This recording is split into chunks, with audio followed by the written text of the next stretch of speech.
Ich heiße Sarah Christine Uhlmann und ich habe katholische Theologie im Magisterstudiengang studiert. Meine Magisterarbeit hieß Alle Völker kommen und beten dich an.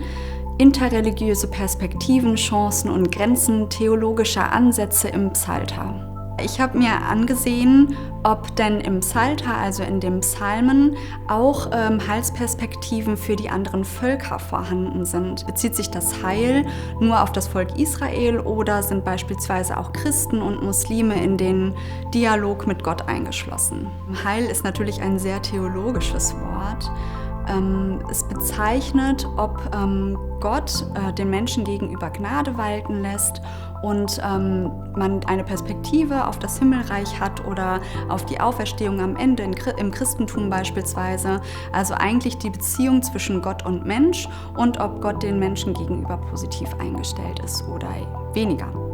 Ich habe eine gute Botschaft rausgefunden, auch wenn ich sagen würde, man kann natürlich meine Fragestellung nicht mit einem konkreten Psalm in der hebräischen Bibel beantworten, aber es gibt so einen roten Faden und der zieht sich nicht nur durch den Psalter, also durch die 150 Psalmen, sondern durch das ganze Alte Testament. Da findet man die Perspektive für die Völker, also für andere Religionen, dass Gott auch mit ihnen eine Beziehung, eine positive Beziehung aufbauen möchte und dass das auch mit bedacht wird, auch wenn man immer mitsagen muss, dass das Volk Israel natürlich als erstes auserwählt wurde und dass diese Auserwählung auch niemals aufgehoben wird. Ich hatte immer einen sehr kreativen Ansprechpartner, der mich auch gefordert hat und gefördert in allen Dialogen, die wir so hatten und der mich quasi auch immer noch ein Stück weiter getrieben hat und mich angespornt hat, noch weiterzumachen und noch einen Schritt weiter zu gehen und nicht mit irgendwas zufrieden zu sein, was ich schon rausgefunden habe.